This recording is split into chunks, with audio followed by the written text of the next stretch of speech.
હવે આગળ વધીએ બીજા મહત્વના મુદ્દા પર અને આ મુદ્દો જોડાયેલો છે રાઇટ ટુ એજ્યુકેશન સાથે, કારણ કે ઘણા સમય બાદ રાઇટ ટુ એજ્યુકેશન અંતર્ગત જે લાભ લેવા માટે જે આવક મર્યાદા છે તેમાં વધારો કરવામાં આવ્યો છે અને તેને આવકારવામાં પણ આવી રહ્યું છે, પરંતુ તેના કારણે અલગ અલગ પ્રતિક્રિયા પણ જોવા મળી રહી છે. ક્યાંક થોડી અસમંજસ પણ છે, ક્યાંક થોડી એવું લાગી રહ્યું છે કે આમાં થોડી કંઈક બેદરકારી અથવા તો ક્યાંક કાચું કાપવામાં આવ્યું છે અથવા તો મેસેજ કંઈક ખોટો જઈ રહ્યો છે. આ બાબતે હવે રાઇટ ટુ એજ્યુકેશન વિશે ચર્ચા કરવી ખૂબ જ જરૂરી છે. પહેલા આપને જણાવી દઈએ કે શિક્ષણ વિભાગે આરટીઈમાં પ્રવેશ માટે આવક મર્યાદા વધારી છે.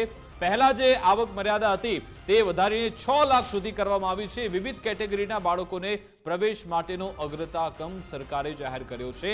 આ અગ્રતાક્રમ અનુસાર બાળકોને પ્રવેશ આપવામાં આવશે. છેલ્લે 6 લાખ સુધીની આવકવાળા જનરલ કેટેગરીના બાળકોને અગ્રતા આપવામાં આવશે. મુફદ્દલ, આ નિર્ણય તો સરકારે કરી લીધો, પરંતુ શું આમાં કોઈ એવી અસમંજસ છે અથવા તો કોઈ એવો ખોટો રોંગ મેસેજ જઈ રહ્યો છે અથવા તો એવું સમજાઈ રહ્યું છે કે તમામે તમામ જે લોકોની આવક 6 લાખ કરતા નીચે છે એ બધાને આરટી અંતર્ગત પ્રવેશ મળશે? વિકાસ, આમાં છે ને અસમંજસ એ છે કે લોકો સમજ્યા જ નથી કે 6 લાખની જે આવક મર્યાદા કરી છે વધારીને, એમાં કોને લાભ મળવાનો છે, કોને નથી મળવાનો, સમય મર્યાદા શું છે. ઘણા બધા લોકોને સમય મર્યાદા બાબતે પણ અસમંજસ છે. એ તારીખ પણ વધારી દેવાય છે. એ તારીખ વધારીને 14મી એપ્રિલ સુધી કરી દેવાય છે. એટલે પહેલાં તો એક આ સ્પષ્ટતા કે 14મી એપ્રિલ સુધી આરટીઈ પ્રવેશ માટે અરજી કરી શકાશે.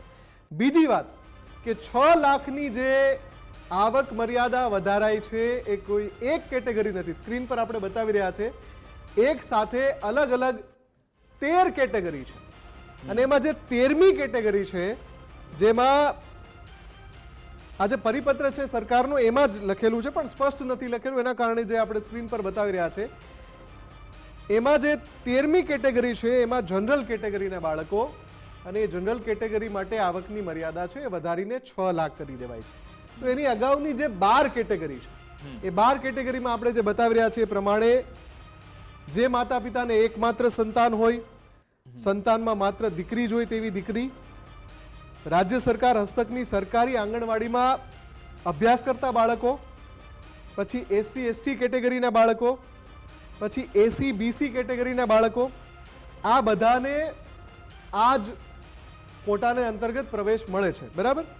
પણ આવકનો દાખલો જે લોકો અત્યારે કઢાવવા જઈ રહ્યા છે, કેમ કે હવે ભાઈ નવી મર્યાદા આવી તો જેમની આવક 4 લાખ છે એ પણ ત્યાં પહોંચ્યા છે.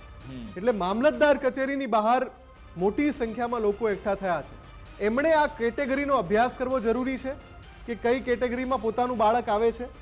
અને બીજી વાત કે અરજી માટેની સમય મર્યાદા પણ છે. આપણે વિસ્તારથી જાણીએ, આપણી સાથે આપણા સહયોગી વિનોદ દેસાઈ જોડાઈ ગયા છે. વિનોદ, આમાં જે અસમંજસની પરિસ્થિતિ ઊભી થઈ છે, ઘણા બધા વાલીઓ મામલતદાર કચેરીની બહાર લાઈનો લગાવીને ઊભા છે કે અમારે આવકનો દાખલો છે કઢાવવો છે, તો એમને ખબર જ નથી કે ભાઈ 6 લાખ એટલે એ તો એવું સમજે છે કે 1.5 લાખના 6 લાખ થઈ ગયા. તો આ અસમંજસ શું છે? ચોક્કસથી થોડાક દિવસો પહેલાં મુફદ્દલ જે શિક્ષણ પ્રધાન છે એમને એક કહ્યું કે રાજ્ય સરકાર બહુ મોટો નિર્ણય લેવા જઈ રહી છે અને જે આવક મર્યાદા છે એની મર્યાદા હવે 6 લાખ સુધી, એટલે બધા જ વાલીઓ હરખાઈ ગયા. કારણ કે ગુજરાતની જો વાત કરીએ અને 6 લાખની કેટેગરી, 6 લાખની મર્યાદા નક્કી થાય તો રાજ્યના, હું એવું માનું છું કે 75થી 80% વાલીઓના બાળકો આ ક્રાઇટેરિયામાં ફિક્સ થઈ જાય. હવે જ્યારે નોટિફિકેશન આવી ગયું ત્યારે 6 લાખની જે મર્યાદા છે એ 13મો નંબર છે. એની પહેલાંના 13-12 ક્રાઇટેરિયા છે. એમાં આવક મર્યાદા નક્કી જ છે, એ સિવાય કોને પ્રવેશ મળી શકે એ નક્કી છે, પ્રવેશ મેળવવા માટે શું કરવું એ નક્કી છે, કઈ મર્યાદા સુધીમાં ફોર્મ ભરવું એ બધું નક્કી છે. પણ હવે જે મૂંઝવતો સવાલ છે કે રાજ્ય સરકારે ક્રાઇટેરિયા તો બ્રોડ કરી દીધો, જે ફિક્સ આવક મર્યાદા હતી એના બદલે ઘણા બધા એમાં પેરામીટર્સ એડ કરી અને ખૂબ મોટો વર્ગ કરી દીધો. પણ જે આરટીઈ અંતર્ગત આવતી સીટો છે એ મર્યાદિત છે. હવે કોઈ પણ નિર્ણય રાજ્ય સરકાર લે છે, માનો કે આપણે આરટીઈના જ નિર્ણયની વાત કરીએ તો એ નિર્ણય એટલા માટે લેવાયો કે જેમની આર્થિક પરિસ્થિતિ ખરાબ છે તેવા વ્યક્તિ અથવા તો એવા વાલીઓના બાળકો પણ સારું શિક્ષણ લઈ શકે. હવે જો એ જેટલા બાળકો હતા એના માટે જે ક્રાઇટેરિયા ફિક્સ હતો, હવે તમે ક્રાઇટેરિયા બહુ જ બ્રોડ કરી દીધો છે, સીટો એટલી ને એટલી જ છે.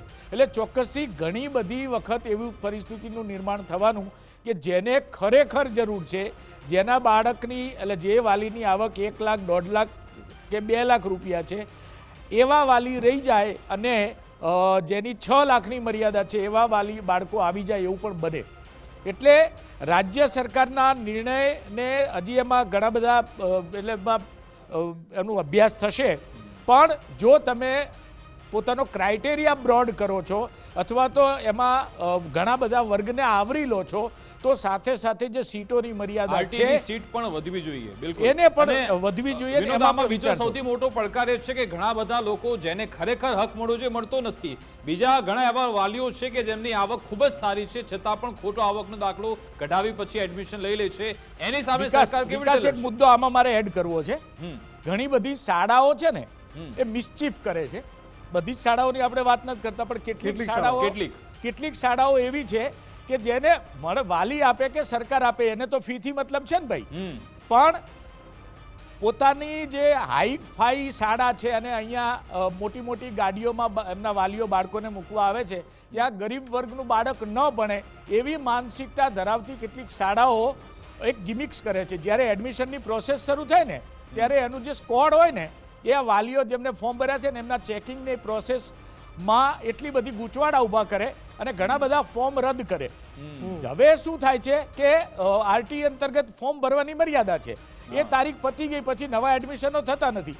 એ જે આરટી અંતર્ગત ખાલી પડેલી સીટો પડે પછી જનરલમાં મોંઘી ફી લઈને બીજા બાળકોને એટલે આ પ્રકારની ગિમિક્સ થાય છે. એના ઉપર પણ સરકારે કંઈક વિચારવાની જરૂર છે અને પગલાં લેવાની જરૂર છે. બિલકુલ, આભાર વિનોદ અમારી સાથે જોડાવા બદલ. તો આ જે સૌથી અગત્યનો મુદ્દો છે એમાં બીજા 2 એડિશનલ પોઈન્ટ છે ઉમેરવા માંગીશ. એક તો કે આજે 13 કેટેગરીની વાત અમે એટલે કરી રહ્યા છીએ કે એ કેટેગરી મુજબ અગ્રતા ક્રમે ભરતી કરવામાં આવશે. એટલે પહેલી કેટેગરીમાં જે આવતા હોય એનો પહેલા વારો આવશે. ઓકે, એમ 13 કેટેગરી છે એટલે 13મી કેટેગરી સુધી 13મી કેટેગરી જનરલ કેટેગરી છે. બીજી સૌથી અગત્યની વાત કે જેમની આવક 1.5 લાખ કરતાં વધારે હોય, એમણે અપ્લાય કરી દીધું હોય પણ પછી તપાસમાં ખબર પડી કે આવક વધારે છે અને એમની અરજી રિજેક્ટ થઈ હોય, એવા વાલીઓ પણ આજે નવી જે મર્યાદા છે 14 એપ્રિલ સુધી એમાં ફરીથી અપ્લાય કરી શકશે.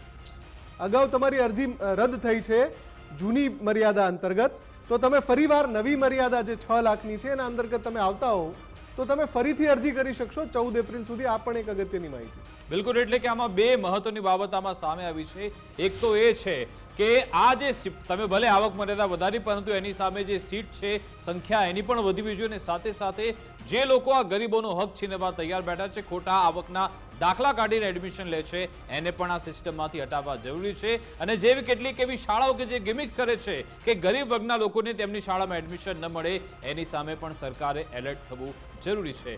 અમારી વિશેષ રજૂઆત મુદ્દાની વાત અંતર્ગત બસ આટલું જ. આપ જોતા રહો ગુજરાત ફર્સ્ટ ન્યૂઝ. નમસ્કાર.